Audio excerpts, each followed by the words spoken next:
എറണാകുളത്ത് നിന്ന് ആലപ്പുഴ ഭാഗത്തേക്ക് പോകുന്ന ട്രെയിൻ എറണാകുളത്ത് നിന്ന് പുറപ്പെട്ടാൽ ആദ്യത്തെ railway station Thirunettoor.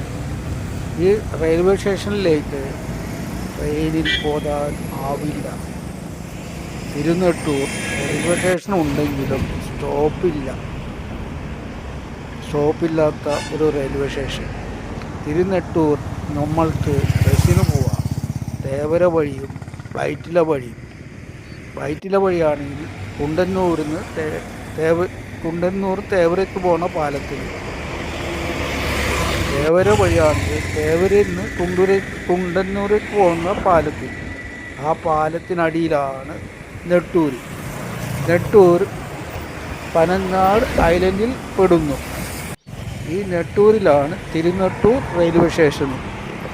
Nettoor commission report സമർപ്പിച്ച നെട്ടൂർ പി ദാമോദരനുമായി ഈ നെട്ടൂരിന് യാതൊരു ബന്ധവുമില്ല. ആ നെട്ടൂർ തലശ്ശേരിക്കാരനാണ്. അദ്ദേഹത്തിൻ്റെ വീട്ടും പേരായിരിക്കാം. ഇതാ ആ തേവരപ്പാലം, ഇതാ സിംഗിൾ ലൈൻ. ആ തേവരപ്പാലത്തിൻ്റെ അടിയിലൂടെ ഈ ഐലൻഡ് സുന്ദരമായ ഐലൻഡാണ്. ടണ്ടൽ വനം ധാരാളം, ചുറ്റും ടണ്ടൽ വനമാണ്. ഈ ടണ്ടൽ വനത്തിൻ്റെ നടുവിലൂടെ നടന്നാണ് റെയിൽവേ സ്റ്റേഷനിൽ ചെല്ലേണ്ടത്. ഞാൻ റെയിൽവേ സ്റ്റേഷനിൽ ചെന്നു. ചെറിയൊരു മുറി, സ്റ്റേഷനില്ലല്ലോ. എന്നിരുന്നാലും ഈ ചെറിയ മുറിക്കും ഒരു ഐശ്വര്യമുണ്ട്. ഈ നെട്ടൂർ റെയിൽവേ സ്റ്റേഷൻ ഉടനെ പ്രാബല്യത്തിൽ വരണം. ഈ നെട്ടൂർ വികസിപ്പിക്കണം. എറണാകുളത്ത് റെയിൽവേയിൽ എന്തോരം സ്റ്റാഫുകളുണ്ട്. ആ സ്റ്റാഫുകൾക്ക് എറണാകുളത്ത് ക്വാർട്ടേഴ്സ് പണിയുന്നതിനേക്കാളും നല്ലത് നെട്ടൂർ പണിയുന്നതല്ലേ. വളരെ ചിലവ് കുറഞ്ഞ് നെട്ടൂര് അവർക്ക് ക്വാർട്ടേഴ്സ് പണിയാൻ കഴിയും. അതിനു പുറമെ അവിടെ താമസിക്കുന്നവർക്ക് നല്ല വായു ശ്വസിക്കാം, ചിലവ് ചുരുങ്ങി ജീവിക്കുകയും ചെയ്യാം, എന്തെങ്കിലും കൃഷി ചെയ്യുകയും ചെയ്യാം. അതിനു പുറമെ ഇവരിവിടെ നിന്ന് താമസിക്കാൻ തുടങ്ങിയാൽ, ട്രെയിനുകൾ ഇവിടെ നിർത്താൻ തുടങ്ങിയാൽ ഈ നെട്ടൂരും വികസിക്കും. നെട്ടൂർ നിവാസികൾക്കും വളരെയധികം ഉപകാരപ്രദമാവും. ഇന്ന് ജനങ്ങൾ പോകുന്നത് വൈറ്റില വഴി കുണ്ടന്നൂർ വന്ന് ഒന്നല്ലി നടക്കും, ഇല്ലെങ്കിൽ കുണ്ടന്നൂരിൽ നിന്ന് തോപ്പുംപടി പോണ ബസ്സിൽ കയറും, ഇല്ലെങ്കിൽ തേവര വന്ന് ഈ പാലത്തിലൂടെ നടന്ന് പാലത്തിനടിയിലെത്തും.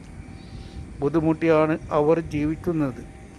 ഈ റെയിൽവേ സ്റ്റേഷൻ ഉണ്ടായിരുന്നെങ്കിൽ എന്തെല്ലാം നേട്ടങ്ങളാണ് അവർക്കുള്ളത്. ബസ്സിൽ കയറി ഈ ബ്ലോക്കിൽപ്പെട്ട് വരേണ്ട കാര്യമില്ലല്ലോ. ഇതാ നെട്ടൂരത്തെ ഒരു ചെറിയ അമ്പലം, നല്ല അമ്പലമാണ്.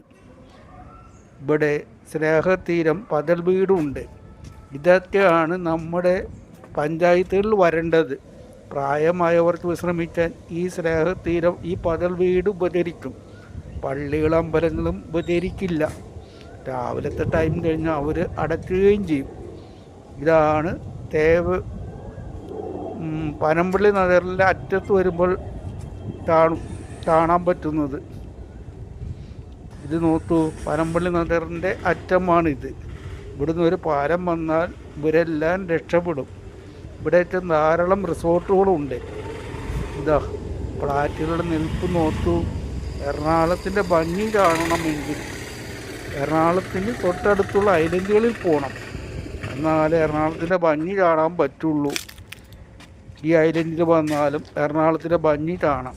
നിങ്ങളെല്ലാവരും എൻ്റെ യൂട്യൂബ് ചാനൽ സബ്സ്ക്രൈബ് ചെയ്യണം, ലൈക്കും ചെയ്യണം. എൻ്റെ ചാനലിൻ്റെ പേര് ഷെല്ലി MF.